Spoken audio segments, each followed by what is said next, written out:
I've just released 3 shorts. I recorded a quick tour of the garage for Chris at the bracket factory a couple of weeks ago. It's been challenging me to do some more on camera. Today I did an intro and put them out. The way the viewing figures work, a lot of people have watched 10 seconds of the middle one and not much of the others. So I've strung them all together, hoping this is a little more user-friendly. It's not ideal, but there we go. Some years I hit the ground running January the 1st. We're 30th of January. Haven't really done any work on it yet this year, for some good and bad reasons. But a couple of weeks ago I did a tour of that building in 2 parts for Chris from the bracket factory, which I'm going to release, just talking around the workspace.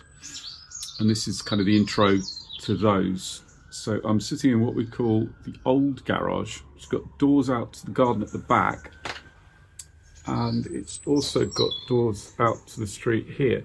My mum says it's because people would wash their car in the garden rather than out the front.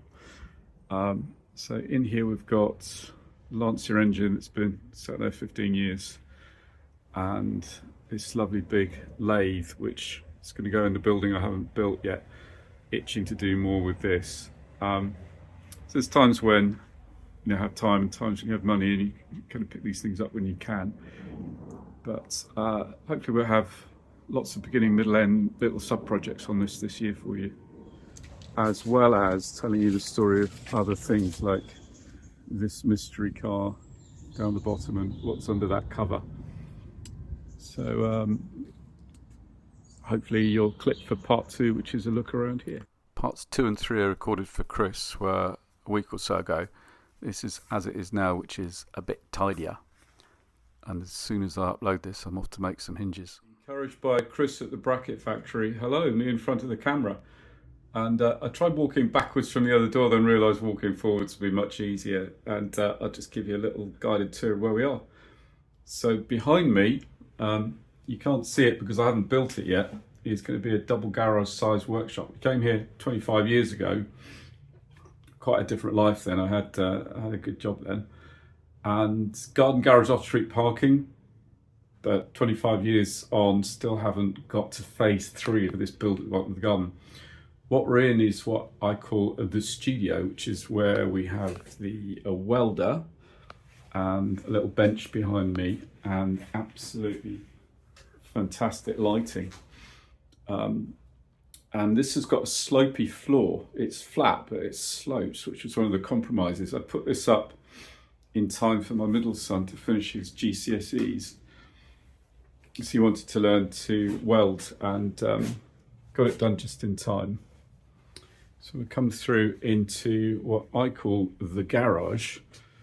And this has never seen cars, never got cars in here. The idea was I'd have a couple of cars in here, and then the workshop would be in what I call the pavilion studio bit linking. I really like big old tools. This is one of the very few modern tools bought with redundancy when I set up to do furniture and cabinet making. Shout out to Home and Workshop Machinery, very fond of them. And this absolutely massive bandsaw, which I'm extremely fond of. Done a lot of work on this. And I did quite a bit of fitted furniture. I did some stuff for museums. Coming around is a fret saw, very fond of fret saws. I've worn out a lot of fret saws. I've made a lot of toys and things like a big 8-foot long bus for Hackney Museum. All of this stuff needs a Mahusive dust extractor, which is what the big blue box is.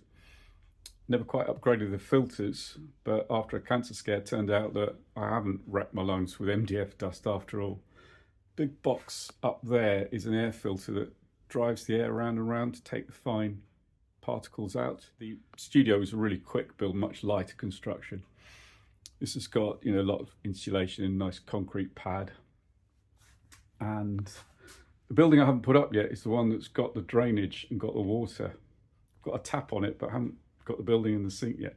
There's a 3-minute limit, so this is split into 2 parts. The next one I look at the bead roller, nibbler, metal cutting bandsaw, and a bit of a look ahead. Hopefully see you there. Particularly for Chris from the bracket factory, here's part 2 of me on camera walking through the workspace saying hello.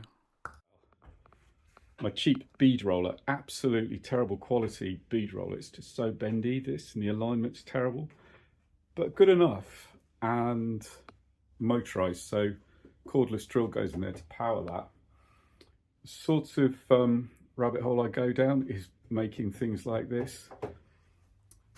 Just can't resist it. So if I'm going to make hinges, I'm going to set myself up where you think I'm going to make 100, even if it's just one. Partly it's scratching the itch, partly it's to get the precision so everything looks consistent. Where I am mid-January is trying to get clear, so the benches are still a big old mess. If you want to bend 3mm steel, big clamp attached to a big bench. It's a nice sort of traditional cabinet maker's bench.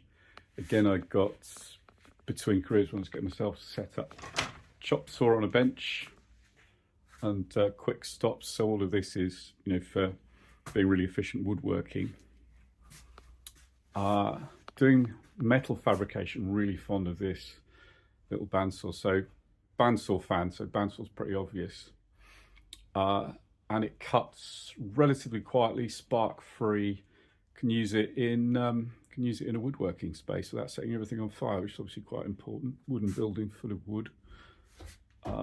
My table nibbler, which works like a fret saw. So again, it's playing to strengths. And what I'm proudest of today is a bin. That was a huge pile of wood, boot full of firewood to my godson. Stacks it stays. Wood. But at least I can get in and out of the building without tripping over. I have nearly finished painting this all the way around. So there've been a couple of phases of shelves painting. So it was magnolia, shelves a bit wobbly. Upgraded that after doing a lot of work for my godson, where finding nuts and bolts took forever. So yeah, all of this sort of stuff is on my nuts and bolts store, and it's just so much quicker and efficient if you can lay your hands on things. Relatively little storage space, which is why I've got a lot of other sheds, and things like the Louvre making stuff needs to go in a box away somewhere. But yeah, that's where we are. Hello. Hopefully this year we get a car on the road.